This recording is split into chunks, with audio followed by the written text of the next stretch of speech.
What's up, everyone? Welcome to my corner of the internet. I'm your host, Ryan Cramer, and this is Crossover Commerce, presented by PingPong Payments, the leading global payments provider, helping sellers keep more of their hard-earned money.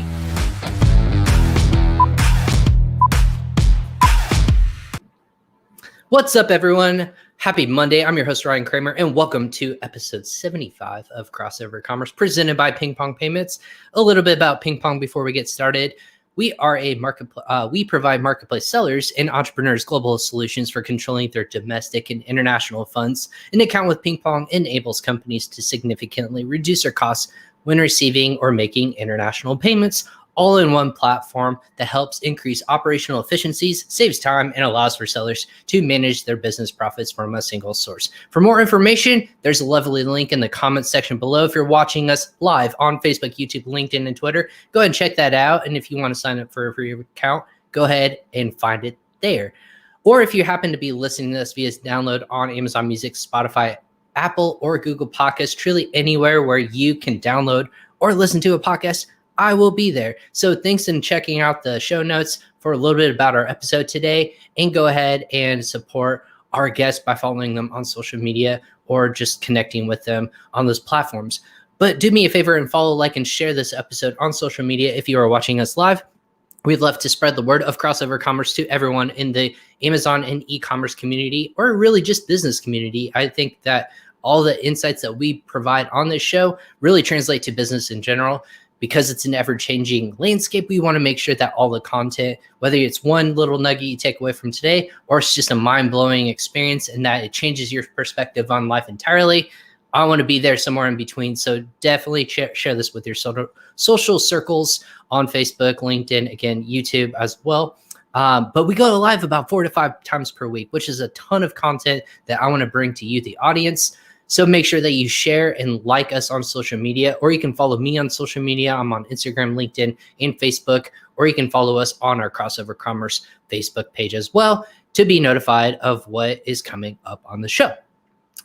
In any case, if you like what you hear or you disagree with what we have to say, go ahead and comment in those comment sections on social media. We'll be able to see those and answer those questions real time. If you happen to catch us on Team Replay and watch us a little bit later on in the day or later on this week, maybe, and you happen to catch us, go ahead and let us let us know what you think, and we'll be able to answer any questions, comments, or concerns that you might have, or just wanted to say hi for dropping by. Go ahead and put that in there as well.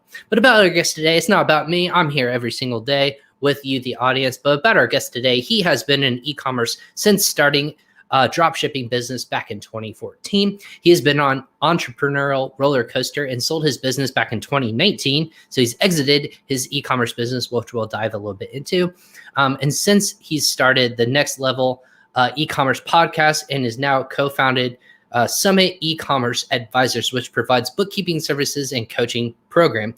And about Summit e-commerce Advisors, they are on a mission to double the profits of 1,000 e-commerce companies by the time that they are all said and done. That's a 10-year mission to the moon. To get there, currently they provide bookkeeping services and a coaching program that helps business owners build teams and systems. Great content we're going to be bringing you today. So I want to welcome to the show Isaac Smith of Summit e-commerce Advisors. Isaac, welcome to Crossover Commerce. Hey, Ryan, thanks so much for having me. I got to say, that was an epic intro, man. Good job. I got to update it. I'm on my team. I'm like with the video and everything like that. I've done this a couple times like you have, but it's getting a lot easier to intro people. That's for sure. Yeah, man. For those watching and listening, like, you may not know, but from one podcaster to another, like, serious chops, man. Good work. I know that's no joke. Hopefully I have another subscriber now or two. Yeah. But it's a natural thing. Like I never this is the funny thing I love telling people, especially when I'm a guest, is I never like putting my stuff on a resume, my accomplishments and whatnot, because it just seems so like forced. But almost to a point is once you can kind of line it up on paper and you kind of see what you've accomplished over time, it makes it kind of more of a reality. You're like, holy shit, I have actually done a lot of good things in life, and I'm not, I have some expertise and I have a perspective to share with people. So I don't know if you're like that, but anytime I hear myself and accomplishments, I'm like, Hopefully that's a good thing. I put on paper, or maybe people think Yeah. like, oh, that's it. So I'm not sure Yeah. if that's any, like, if you can relate to or not, but The imposter syndrome is real. well, Yes. I don't know if 100%. anyone can walk into a space and just say, oh yeah, like bow down to me. I think everyone's always like a little bit intimidated to like say all the accomplishments they have. A little bit, like it could be a lie, it could be a little bit, but it's always something that you never get used to. I think like it's, I don't know, when you talk to your guests and whatnot, and they go through the whole resume of, wow, that's impressive. Like, I don't think anyone has never been impressive on resume when they've come on the show.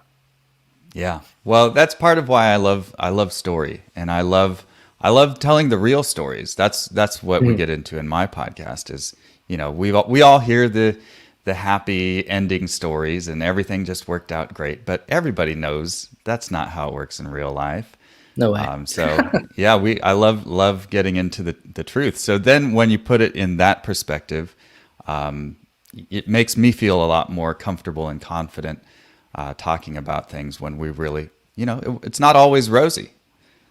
Yeah, absolutely. And again, for everyone who's watching, I just wanted to give a quick shout out to Kumar for watching on Facebook, and then our team, teams who are watching on LinkedIn, and then man, know the guest intro. Oh, well, we already talked about that. So yeah, getting right into Isaac. Isaac, I think they want to know a little bit more about you, like that background of like your podcast and like how you got to where you are. You sold on Amazon. You dabbled in a little bit of everything, and now you own your own consulting agency. Let's dive right into it. First, what's kind of that background? What's the love story of Isaac and like how he got to where he is? Like tell us everything. Okay. Well, I guess to start, I guess we can start back before I even thought I wanted to be an entrepreneur. I was an architect. I was designing Oh, nice. buildings and wanted to do. I was excited and passionate, but real life sets in, and it turns out there's a lot more to this kind of work than I ever imagined. It ended up not being what I liked to do. So about 8 years in is when I actually decided, you know what, I gotta quit this whole thing. But a few years before that, I was realizing, well, this isn't really what I think I'm meant to be doing with my life. And so I started learning about entrepreneurship, different options, and stumbled onto e-commerce, stumbled into drop shipping, and that's really where I got my start. And so, yeah, eventually I started a business, quit my job, moved across the country into my parents' house talked my wife into selling our condo and quitting her job too. We had a 5-year-old daughter at the time. Moved in with my parents so that I could make us rich. And that didn't happen the way Didn't I happen told right away, her it right? would. Exactly. Well, so Yeah. that's the thing. So when you got into e-commerce, you said like this was something to supplant almost what you were doing in architecture. So what does that conversation look like to family? Because this is the conversation I love listening to. Like, how do you not sell your family and loved ones? What are like the pros and the cons? Like, is it just you focus on income? Is it more of like, hey, I want to spend more time with you guys, and this can kind of like unhinge me from the chains of 9 to 5, or what is that like? Having a conversation like that with your wife and your 5-year-old daughter. I don't think you're having this with your 5-year-old daughter, but maybe your Well, wife. she knows what's happening, but yeah, that's tough, man. It's not a sudden thing, and it's an exploration of I've been doing this for a few years. There's some things I don't like about it. And then that feeling gets stronger over time. And I think probably a lot of people watching this can relate if they used to work a 9 to 5 type job and then eventually just realize, whoa, there's something deeply troubling here about me and how I fit in here. And that just sort of grew on me over years. And eventually I got to the point where I got to get out of here. I'm having like panic attacks almost. Like I got to get out. I hate this. And it's not necessarily the architecture itself. That was part of it, but it was mostly, not being in charge of my own destiny, I think. Not getting to spend time doing the things I like to do. that's not having that adventure of I'm in charge of this, and if it succeeds, that's on me. If it fails, that's on me too. And so my wife knew that this was coming. And so we talked about it for years, but eventually I was like, so it started out with, I was trying to build this e-commerce business at the same time. And I did that for about 10 months while I was doing my 9 to 5, and it got some traction. And then I told her, listen, we could keep going this, and me spending an hour or two in the evenings every night can get us somewhere, but I think I can make progress a lot faster if I just totally quit and we move in with my parents, save money. And, I got to give her all credit, because I don't think many wives would go along with something like that. Let's move in with in-laws move in with in-laws and jump in with something that you have no idea if it's going to be successful or not. So, I mean, kudos to you guys to making it work. Is that something your wife jumped in with you to help, or was she doing other things as well? No, so the plan was we'd move in with my parents and she would find a job out here. So we're living in the Washington, D.C. area, and I grew up in the Portland, Oregon area. So we moved back here. This is where we live now, in Portland. And so the idea was, well, we're still going to have some expenses. And so she's going to find a job out here, have that covered, and then I will work on my business and be full-time business entrepreneur and full-time stay-at-home dad, which is not always easy to balance, but that was the plan. Yeah, everyone can kind of attest to that, especially with lockdowns and whatnot. You get a sense of, oh my gosh, you have the kids running around doing podcasts live, had children running into the shot, or just want to hey, I know you, I've heard of you and your name, and I'm like, please don't say anything embarrassing, please. But yeah, it's fun to have that home life. So you jumped in full-fledged. This was 2014. You're doing this this transition. I would say 2015, 2014. Yeah, 2015. We moved in. We drove across the country and we arrived here a couple days after New Year, 2015. Okay, so starting brand new and fresh in 2015. That you exited your business in 2019. So you have about 4 years of growth doing this full time. Is that fair to say? Yeah. Yeah. And it was not easy. And in fact, the business that I had started before we moved out here, I ended up failing that one several months in after we moved. So that was stressful. Hey, honey. So it didn't go according to plan. It was you left, did that, and you're a few months, oh crap, I might have made a mistake. What's that going through your head? Is it let's prevail, let's make something work, or how's that process work in your head? Well,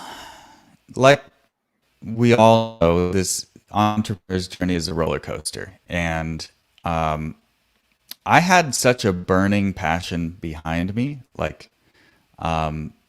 To me, motivation is not, I know we all have our own struggles, but personally, I don't struggle with motivation. I don't know why. Maybe it's because of the pain I was leaving. So it felt painful. It was discouraging and frustrating, and I felt like I was wasting a lot of time. I did, quote unquote, waste a lot of time on that. But you know what? There's another one. Start another one. Start something else. There was some reason that didn't work. Keep going. Try it again a little differently. And that's what I did. And it took quite a while for the next thing that I did, the next drop shipping store. And when I say drop shipping, I know there's a lot of variations. I'm talking about high ticket drop shipping, which is quite different than what I think a lot of people have in mind. But yeah, I mean, it took quite a while for that thing to gain any sort of traction, but eventually it did. And and even so then, because I was going to say, because you didn't have any this business, you have to rely on a lot of like either marketing or some sort of like business, connections in terms of building this. What's that like starting a drop shipping business? Because not a lot of people actually like go into that right away. They either start, their own private label brand now, or more wholesaling. There's obviously different ways to get into it, but drop shipping is a little bit a different monster for people who don't understand maybe the drop shipping difference of the business, especially on Amazon.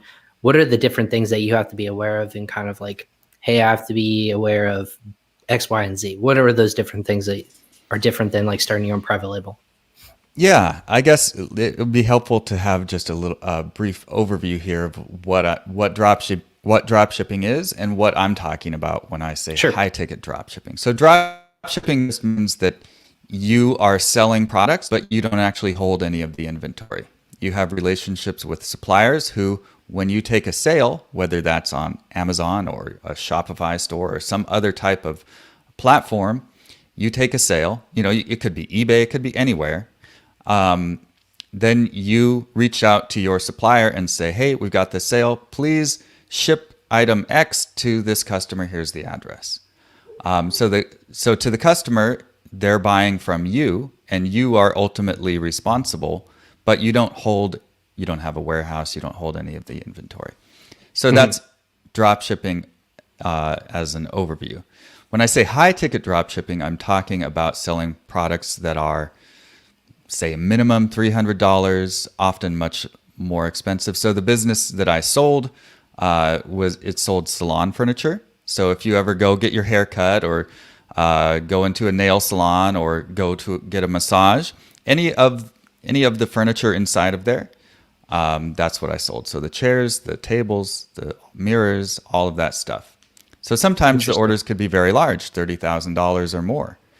Not always, but yeah, the average order value is definitely over $1,000, which is very different than other types of e-commerce businesses. Right. So doing that, why did you settle on these kinds of products? Like, those are expensive to ship. Like, I can imagine what your shipping bills would be. But B, those are very niche, obviously, which is what you want to go for. Are those products that just had a really good market online, or like, I don't even know how you would go about finding that. I don't think business owners are going on Amazon or like, I need a salon dryer or a massage table. I instantly don't think about that, but obviously you were the expert back then. So maybe educate us in why that field. Sure. Well, I guess it goes back to the beginning, when I was thinking about stepping out and doing some sort of entrepreneurship. I listened to Pat Flynn, all the original online business guys. And I didn't really understand this idea of a niche website and affiliate marketing and all of that. And when I finally heard somebody talking about e-commerce, like, here, take money and send somebody a physical item, I thought that made a lot more sense. And so when I started diving into like all of the different e-commerce business models available, it was, of course, there's actually, back then, I didn't hear anybody talking about private labeling, but I did hear some people talking about drop shipping on some podcasts, like eCommerce Fuel with Andrew Udarian. Shout out to him. I think he's the one who first brought me my awareness to the idea of drop shipping. And I thought, wow, that's really an easy, like, I don't have to buy a whole bunch of inventory, so I can actually start a physical products business super cheap, would just build a website and start selling things. Yeah, that seemed like a good idea. So actually, I did find a course that walks you step by step. It's called Dropship Lifestyle, by the way. Shout out. Takes you step by step through the process of finding a market, finding products, getting them on a website, starting to run, marketing to those products and taking sales. Interesting. So because you're drop shipping, you don't actually own the inventory. Right. What numbers do you have to be worried about? Obviously, shipping costs, listing costs. Like, what are the things that you have to be aware of to be a successful drop shipper? So really, their risks are low, which is why it's a nice business model. The margins are lower than if you're you're buying the inventory yourself. So, so where we start, if you start a business like this, you're looking for products over a few $100s, and you're looking for you start reaching out to suppliers, you get pricing, and you want to make sure that, of course, they're going to give you pricing that's going to have enough margin for you to make a good profit. So you want to be looking for around 30% as an average, but I find like 20% on the low end. I hear some people talking about 50%, but I've never actually seen that. That's a nice product if you're getting 50% on drop shipping. Yeah, yeah. So yeah, you do have to be aware of shipping. How big are these items? So the first store that I failed was a remote controlled cars and trucks, and actually I sold drones. That was like when drones were starting to become popular. Nice. So those, of course, were lighter than like a pedicure chair, which might cost $400 to ship across the country. Mm-hmm. So you have to be aware of this, but my approach is always experiment and put it up there, sell something, and then see how it goes, and then use that as a lesson. And if you need to tweak your pricing, tweak your shipping pricing. Eventually, I got to the point where I could just look at an item and I'd say, yeah, I think that's going to cost about $175 to ship, and sure enough, I'd be pretty close. So you became really intimate with the whole shipping portion of like how much it was going to cost to fulfill or I should say, ship it across country. So because you didn't own anything, so did you have to work with like a third party shipping company, or like what's kind of like that business practice? Because if it's not being picked up by Amazon, you have to fulfill yourself. Who are you working with in those regards? Yeah. So when you start reaching out to your suppliers, you work out all those details with them. Are we going to use our shipping account, UPS account? Are you going? And I've heard people doing, a variety of things, but for me and my businesses, the suppliers that I worked with have always handled that because they're shipping out. They have way more volume than I do, and so their pricing is a lot better with freight and UPS and all of those, and so they'll just pass that cost on along to me as my cost of goods. And I just approve the invoice and they ship. Gotcha. So how do you grow a business like this? Is it you just take on more from that client or that manufacturer? How do you scale a drop shipping business? Good question. So drop shipping, I think, is different. It's different in some ways than other types of e-commerce, but it's also the same. It's marketing, knowing your customer, having a good product, presenting it well with your listing, and then driving traffic to people who want to buy from people who want to buy those products to your listing. It's same as Amazon, but of course the tactics are a little different. My biggest channel was Google Shopping, which is paid advertising to a product listing, which somewhat similar to like an Amazon PPC ad. That makes sense to me because this is so niche in terms of like salon products and whatnot. You think, but this is maybe where I'm coming from. You do the research online. You're searching like, I want to be a salon owner. I don't know where to purchase this. It's not like in a Rolodex of like catalogs or things like that. But if you're researching online and you happen to be serving ads to people who are looking for, salon chairs, purchasing salon chairs or whatnot, you're bidding on that. They're like, oh, this is great. Like, this is what it costs. And you don't have to go down a rabbit hole of like working with a distributor or wholesaler or anything like that. You have someone who's directly ready to fulfill it to them. So that's where I'm coming from. That makes sense to me. Why Google Shopping makes most sense. Exactly.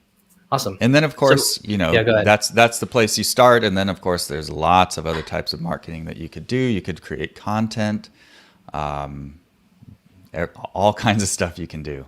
But that's awesome. So did you stick within that arena of, or did you like grow your business outside of that product or those kinds of products, I should say? Well, I failed myself into that product, as I like to say, and what I mean by that is I actually started with these home massage chairs, like the things you might see in like Brookstone, or the robotic Right. chairs that'll massage The you. sharper image. Yeah. Yeah, that kind of a thing. But I couldn't get that to work. I think I sold one, and so I was like, crap. Okay, well, I have a business that's called Aria Chairs. What other types of chairs could I sell? And so I just started going down the list. I went into like living room. Okay, recliners, couches. What else can I do? So I started selling those, but they were not profitable. So crap. Okay, home theater. How about that? Couldn't get any sales for that. And then eventually I was about to give up. Actually, I had a mastermind, and they were telling me, you're going to have to call it quits here eventually if you can't get something to work. And I thought, yeah, all right.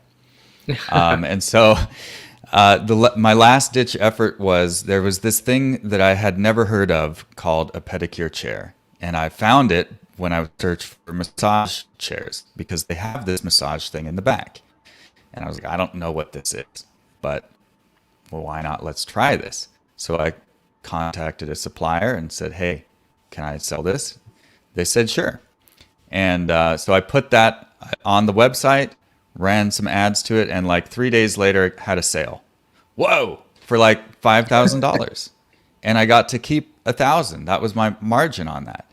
And so like, okay, here's something that works. And then just see if I can do this. So that's how it got started. All it took was one for you to sell you, right?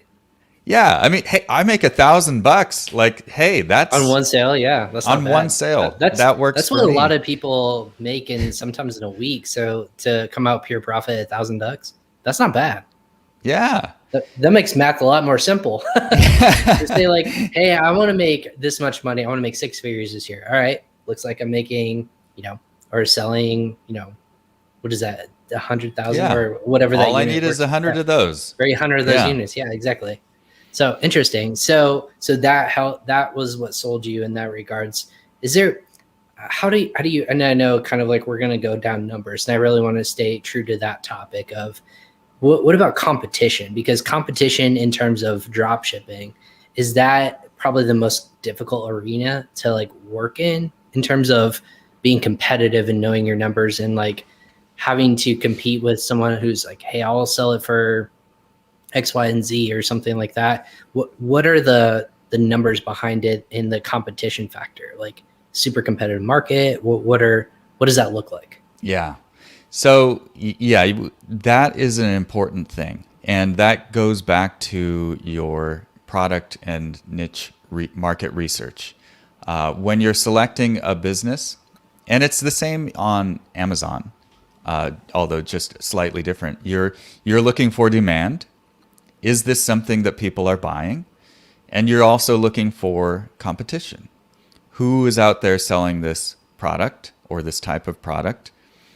And is there too much competition that I'm going to have a really hard time breaking through? Or am I going to be able to handle this? And so you're really looking for a balance. And I know that when you're selling on Amazon, because I did sell on Amazon for a while in a separate thing, but you're looking for metrics. You're looking for a market with a demand, and you're looking for competition. And then, of course, product availability. Can I actually get this? Can I get this on a margin that makes sense for me, that I can pay for the ads, that's going to allow me to, to beat the competition? So there's a whole bunch of dials that you've got to kind of get right. And I think that's the same wherever you're selling. That's awesome. I mean, well, and so you did that for 4 years. You exit your business. What's that conversation like? That decision process of, hey, I've done this for this long, I want to venture into something else? Or is it something like, I can't scale it anymore, I need to find someone who's willing to take it off my plate? What is that conversation like? Yeah, well, that's something I think is going to be, everyone's going to have their own goals and desires. And me personally, like I said, pedicure chair, I had never heard of a pedicure chair before I sold one. And so like I have zero interest in, manicures, and, that's just and I don't have anything in common with my customers.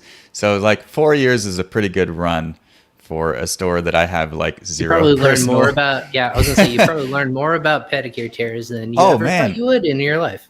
I could tell you all about a pedicure chair, the bowls and the jets and the pipes and all of that stuff. my head. I think it's important that you have passion for growing a business. I don't personally think that you have to be passionate about the products you're selling, although Okay. that helps. Right. But I was passionate about growing the business, building the team, all of that stuff. But eventually it was like, okay, there's some other things in my life that I want to do. And I've kind of had enough of this. Right. And of course, like we discussed, we all have this emotional roller coaster, and I go through enough of those lows, and it's like, okay, the next time I crawl out of this hole, I think I've had enough. Well, you And walked away, and you probably were able to comfortably have a nest egg for your next business adventure. I'm assuming that's ultimately you had a goal in mind. I'm sure there's monetary thresholds you have to meet. But when you're buying this, when you're exiting a dropshipping business, what are the assets that are being negotiated on? Is that a brand? Is that a supply chain? What is that? Or relationship? What is the value in the assets that you're quote unquote selling? yeah, absolutely. And this is actually quite similar to any type of e-commerce business. When you're selling a business, you're selling the assets and the essentially what buyers really want to buy is an income. So essentially, you're selling an income. Now, when you have inventory, of course, buyers are buying inventory along with it. But when you don't have inventory, they're just buying the business on the hopes that when they take over, they're going to be able to continue taking that income. And so essentially what you're selling is the website and your systems and all the platforms you're using, everything that you have set up to allow you to generate that income.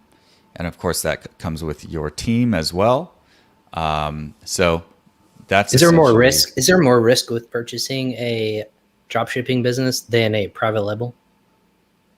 I think there's a risk buying any business.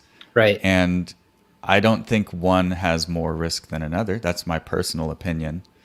I wasn't sure. I have no idea, opinions. if there's a risk tolerance for either or. I know that in business in general, but is there there's more assets to really have to hone in one versus the other? Like I said, inventory management I would feel is a big thing if you are owning the supply chain, the logistics, everything like that. But more often that's equivalency of having a relationship with a distributor or supplier or wholesaler on this other end that you're getting the goods from and selling those. So I'd almost think you're buying one of the two equivalency, they're almost equivalent of both. Does that make sense?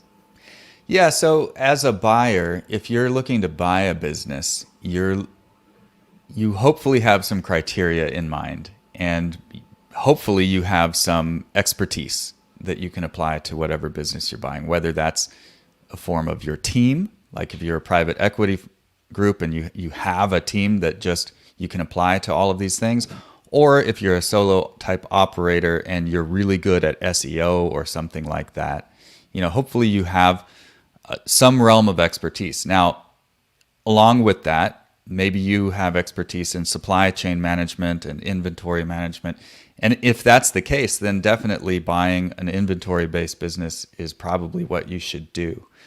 If not, maybe drop shipping is a better way to go. Now, the complicating factor in a inventory-based business is that supply chain. But if you're selling on Amazon, which it sounds like a lot of listeners are, of course, you don't have much customer service to do because Amazon takes care of so much of that, including the fulfillment. But if you're selling on a website of your own, such as a Shopify-based site, you are doing all of your customer service and you're doing all of the fulfillment. Even though you're not shipping the item, you have to coordinate fulfillment. And on large items, there are complications, there are shipping problems, and things come up. So there ends up being quite a lot of customer service in a high ticket drop shipping business. And that's really where it's your do or die. Like, you've got to be able to do the customer service well. And hopefully, if you're buying a business, they'll have some team in place that handles that. But of course, if you have expertise in that type of customer service, you can of course improve on whatever they have going on. So there's complicating sides to any business, and you just got to choose which one is right for you.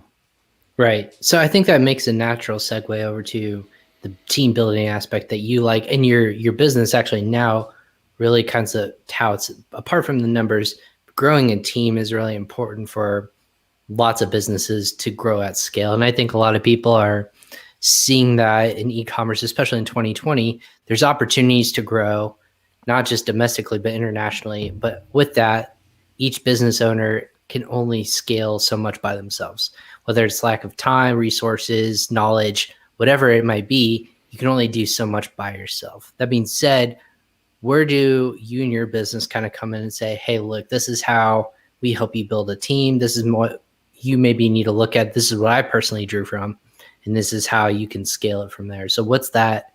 How do you have that conversation with new and aspiring growth business owners? Yeah, absolutely. And I love this topic because this is something, the entrepreneur's favorite word is scale, right? This is all we talk about. We want to 10x everything. And that's great. But there's a lot of reality that gets left by the wayside when we start talking about scale. Because almost always when people talk about scale, they're only talking about marketing and sales and the latest Facebook ads hack or like all of this stuff. And that stuff is all great. But think about I'd like to frame the conversation with this. Yes, please. Right now, before you want to 10x or even 2x would be great, right? But right now, that means you are at 1x, right? So right now, think about your business right now. You have some problems, you have challenges, you have difficulties right now at 1x.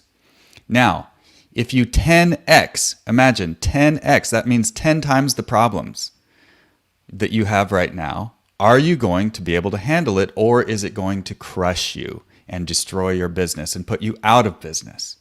Because that's really what happens with a lot of businesses that scale too fast, is they end up going out of business. And nobody wants that. So it's important to, really think through what it is that you mean by scale. Now, scale can be any number of things. You can scale the time that you're working, which is what a lot of people do, right? So you got to think about what do you mean when you scale, and always think of that long term. Well, what does this actually look like when I get there? Because if you can't see that picture in your mind, it's not going to work out. It's not a good business decision, probably. Yeah. So think about, like, if you had 10 times the number of problems and difficulties and challenges now, would you be able to fulfill all of those orders? Because it's one thing to take sales, but then if you can't fulfill, you start getting chargebacks. Your payment processor bans, they put your money on hold first, and then, right, all about this, right? If you get so many chargebacks, they'll hold, some portion of your money for 6 months, and then if you still can't get your act together, then they cut you off entirely. Then you can't take any more sales. That's really what we're talking about here. So if you want to get to 10x or 2x, you've got to think like, okay, so now if I do get there, what am I going to need to have in place so that I can handle this successfully and my customers love me and they're happy? That's what you need. So what's that process like then? If I'm at 1x, it's a incremental step, like you have to take baby steps. You can't just jump from 1 to 10. Like, it's impossible you said scale too quickly, you get burnt out. Like there's an easy way to like supplement things as it comes. What does that look like? Is that hiring more people? Is that adding more inventory? Like what are the things that you as a business owner have to bring on slowly, but it builds to eventually that 10x level? Yeah, I think you're right there. And to frame this as we all want the results tomorrow. I do too in my business, but we suck as Americans. We want things instantly. Like it has to happen now, or I'm out. I will find something else to give me instant satisfaction. But that's not how business works. It's a process, and people just think it happens so quickly. And even though there is innovation that happens quickly, that's not how business works and develops. Like you said, you built this thing out over 4 years. I'm assuming along the lines, it's a lot of curse words. It's a lot of like failures. And then, like you said, the roller coaster starts, the lows are not as low. The highs are higher, but the lows don't get as low, but they still are low. So exactly. We are here to help people, incrementally grow at a point so they can put in the hard work. And then if they want to exit their business or build a brand out, they can do that. But if you do it too quickly, again, that's where failure really rears its head. Right. Yes, exactly. It's great to have big dreams and big goals, and I'm not against that at all. In fact, I have my own. But you have to understand that it's just not possible without killing yourself. Sometimes it is. There are unicorns in the world, right? But not all of us are unicorns. And so, it's that incremental approach. And this is, you asked, like, how do I fit in? Like, I've made all the mistakes. I've learned from these mistakes. I've learned some pretty hard lessons, and I've learned what not to do. And so, when hiring, I think a lot of us, I don't know who all is going to be listening to the show, if they're going to be solopreneurs or if they've got a small team or a large team. But when we talk about scale, definitely. So you think, okay, if you're in a inventory-based business and there's a lot of time being spent talking with suppliers, managing that, putting in orders, checking things, like if that's taking up a significant amount of time and you want to launch 10 more products or double your product line or whatever your goal is, who's going to do that work? You? Okay, if that's you, are you still going to have time to do all the marketing as well? Okay, probably not.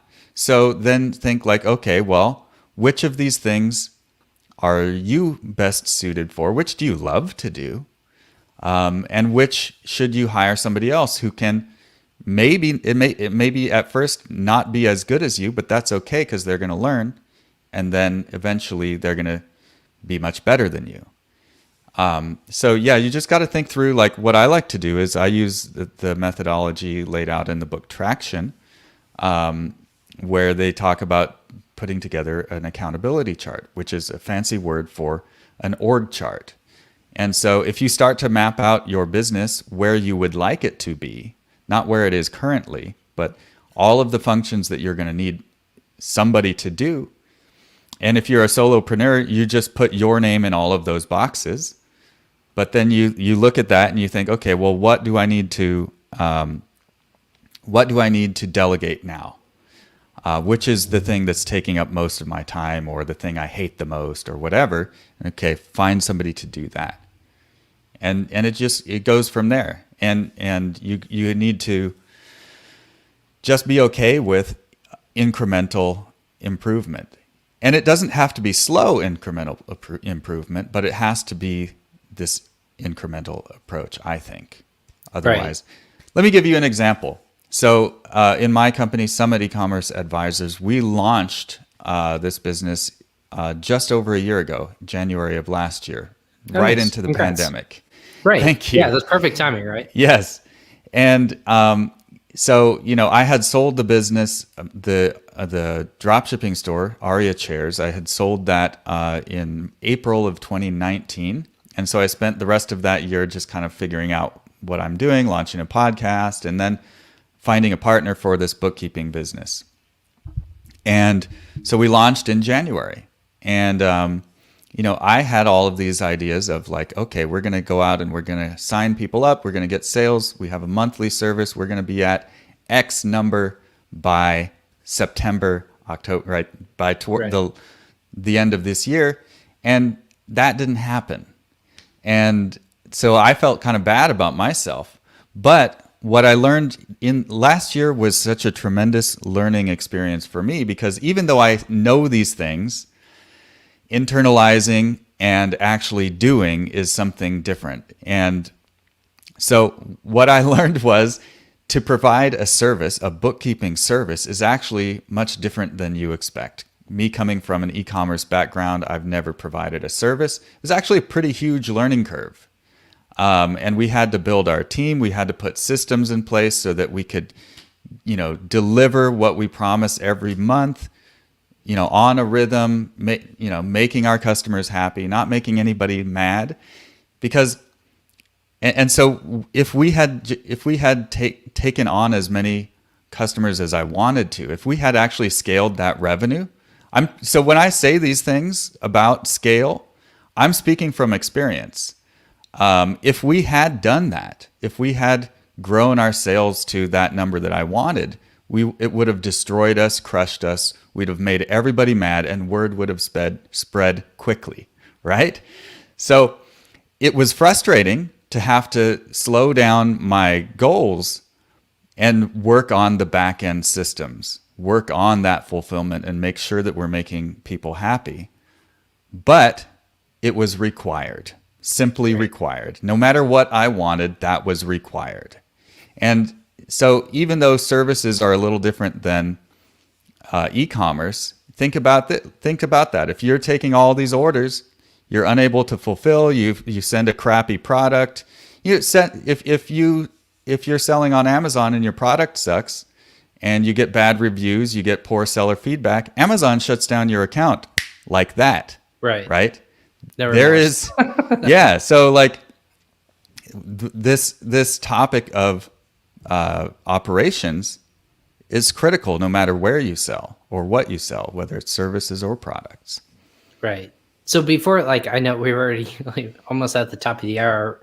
Quickly, why bookkeeping? What about it was this is missing in the market? This is a need. Some people aren't doing it right. What was that conversation like? And you guys were like, yep, this is the service we need in this space, and we're going to roll with it. What was that kind of conversation like with yourself or your partner or whomever you're working with? Yeah. Well, it came from everything that I'm doing now comes from my own experience. And running an e-commerce business, I didn't have a handle on my numbers.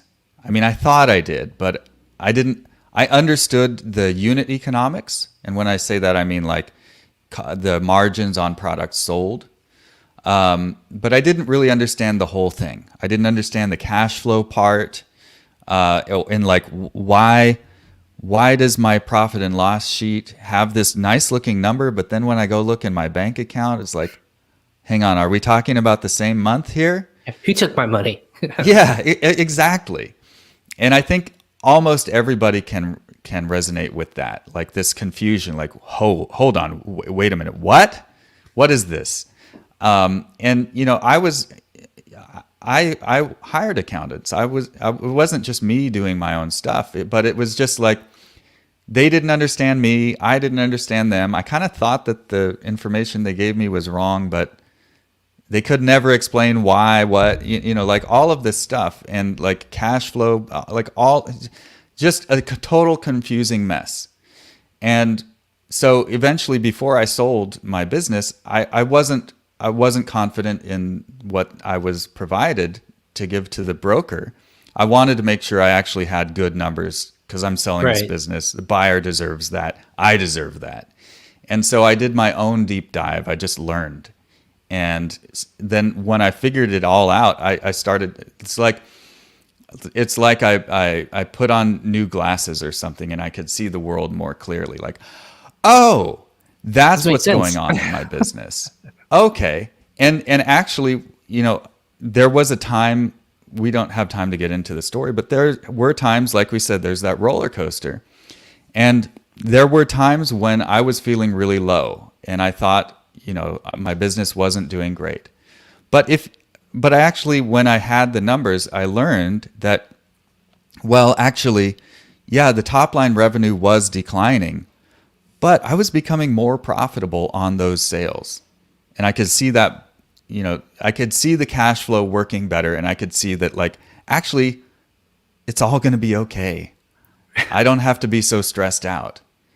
That's what bookkeeping is to me, and good bookkeeping. And so that's what I decided. Then after I sold the business, I talked with a lot of people, and this thing kept coming up because people would say, "Oh, you sold your business, great. Did you have to provide all this finance stuff? Like, I don't understand what's going on here." And I had enough of those conversations where I realized, wow, there's a genuine need for someone who understands e-commerce to provide this service and this understanding, a service with an explanation and understanding to people who need it. And so that's how that started. So you guys are on the roadmap to help 1,000 e-commerce businesses, sellers. Like, that's your goal. Where are we at now? Like, what year in are we at? You guys have helped a couple hundred. You said you're not to 1,000, so I'm assuming it's less. Is it? Oh, no. What's that like? We've got to first figure out how to keep track of this. Well, so not there yet. Here, no, we're not there yet. I know that's at least a couple to double. I mean, it takes some serious work to double your profits. And so there's some reasons why we talk about doubling profits, because one, revenue is not going to pay your bills. It's not going to make your family happy. It's the profit, right? And we all fixate so much on that top revenue number, but really it's the profit that matters. And so we want to help you double that. And so with bookkeeping, well, first of all, why we're starting with bookkeeping is, okay, you have a goal. You want to double your profit. You want to 2x a number. First, you need to know what that number is. You need to know what your 1x is. And amazingly, very, very few people really do know what that 1x is and understand it. And so that's where we're starting.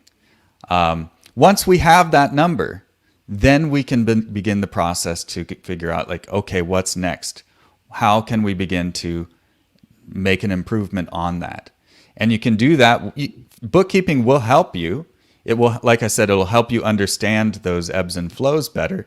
It'll give you more confidence. It'll give you the information you need to make better decisions. For example, if there's a product that's not very profitable, but it's getting you the most sales, and there's a product that is highly profitable and it's giving you half as many sales, but it's less work and it's lower maintenance, maybe you should shift some of your focus, your marketing focus, whatever. Once you have that information, you can make those decisions, but you can't make those decisions without that information. And so that's what we want to provide. Also, so of course, there's other financing things that you can do to begin, using your money smarter, and we could talk about those things. Sounds like you had something to say. Oh, no, I was going to say, so like there's a starting point, like every person, this is the thing that most people are missing. It is that one thing. It's the, hey, you got to know your basics, right? And your basics are ... And that's where you guys are starting with customers. That way they understand where they're coming from. Then you're like, all right, now that we know the basics, next steps are this. And like, it's that journey of like taking a step up and walking through it. But if they don't know where they're at currently, you can't help them progress forward. Exactly. Yeah. I mean, you want a 10x, you want a 2x even, but how would we even know if we got there? Well, exactly. You need to know. You got to quantify everything. Exactly. Yeah. So before we leave, my final question is like, what's the number one thing that people are just missing in terms of numbers across the board? Like, is it just knowing profitability? Is it knowing like, what's that one thing? It's knowing them. Okay, so here's the thing. We could talk all about all of the details, but if you don't have your profit, your bottom line profit, if you don't have so that requires having having an income statement, a profit and loss sheet. It has your sales number, it has your cost of goods, it has all your other expenses. So you have to have that. And then your bottom line, what is your actual monthly profit? If you don't have that every single month, you need to start there. I know a lot of people say, oh, my accountant takes care of that. We do that for taxes once a year. That means there are 12 months out of the year that you have zero information about the performance of your business. That is not acceptable if you want to grow your business. Especially if that accountant doesn't work for you. Yeah. Like I said, work for you, like not part of the business. Yeah.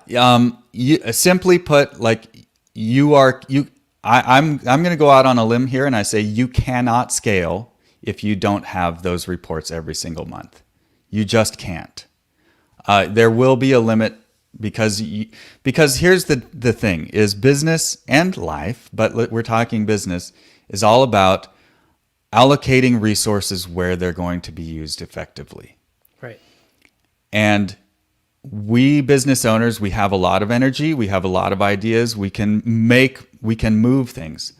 But without the information, the knowing of where we are being efficient and effective, we're wasting so much energy, time, money, resources, people on things that are not moving the needle. But you don't know that. You need to know what things are making an impact, what things are not, cut the things that are not, and focus your energy on the things that are. Bookkeeping, knowing this every month, at a minimum every month, can tell you those things. But you cannot know those things without knowing your numbers. I as you can tell, I get a little passionate about this. I mean, but I did want to say I love it. one other thing. So, once we have our 1X, that's where other things come in. Like we have a coaching program to help people build their teams, right? We were talking about scale. If you want to achieve scale, you're going to have to build your teams, right? So there are other things that come in after we know this 1X. Of course, you can build your team if you don't. You can get started hiring if you don't. You don't have to have your bookkeeping in order to hire somebody, although I would suggest you do. But that's kind of how all of these things fit in with that mission. Awesome. Well, I mean, I would love to talk more and kind of dive into more, but I know we're already up on an hour, which it goes quick. Like I said, live sessions, they just go quick, especially on topics when you're passionate. Where can people learn more about like either picking your brain and or hear your podcast? Like where are those places that people can learn more information about you? Sure. Well, I'd love if you're listening, if you're watching, if you're curious, I'd love for you to come check out the podcast. Like I said, it's all about the true stories, the real stories of building an e-commerce business. And we had you, Ryan, on. Actually, we did an interview with you, and that'll be coming out in a little while. So we'll have. Stay tuned, everyone. Yeah, stay tuned. So that's Next Level E-commerce. Anywhere you get your podcasts, Next Level E-commerce. And you've got a link on the screen there, so you can come check us out at our website, summitecommerce.co. That's where you can find out information about the bookkeeping, about team building. And of course, you can find me on, you've got me tagged here on Facebook and whatever other platforms. All the platforms. We'll just say all of them. All of the platforms you can find me. I'm always happy to chat. I love talking with people. And I love just hearing stories and finding out where I can help in any way. I'm always happy to. So feel free to reach out. No, I appreciate that. Yeah, and that was a great story just to understand, like, again, your perspective, your road to, finding people, again, building a business or service, especially coming personally of helping people overcome what you felt like there was a need. That's always a really cool story and roadmap to hear from. So I appreciate you sharing that with our audience. And I know lots of people are asking questions, insights and whatnot. So we appreciate the time and insights as well, because I always love picking brains of shop shippers. Like why, is it the way to go, especially when you want to start on e-commerce or as a private label? That's always the debate is like, how should you go to scale it? Can you scale it? So it's good to hear a perspective from someone who's done it themselves. Isaac, thank you so much for hopping on Crossover Commerce, and we appreciate your time today.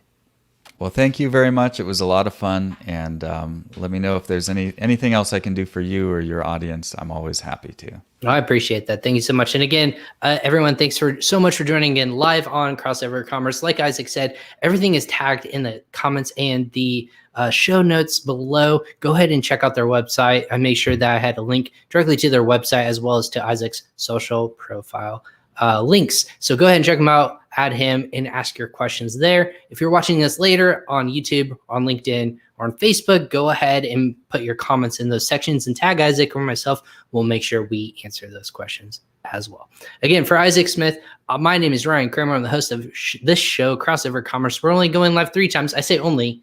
We're going live 3 times this week. 1 in the books. We'll come back again on Wednesday, St. Patrick's Day, to talk with Tomer David more about product inventory and finding great products on Amazon and finding those diamonds in the rough. And then we'll end the week on Friday. So we'll go Monday, Wednesday, Friday. Those are a little bit earlier in the day, 10 a.m. Eastern, for those of you who like to catch this live. I'm Ryan Cramer, the host of this show. Again, thanks for watching Crossover Commerce. We'll catch you guys next time.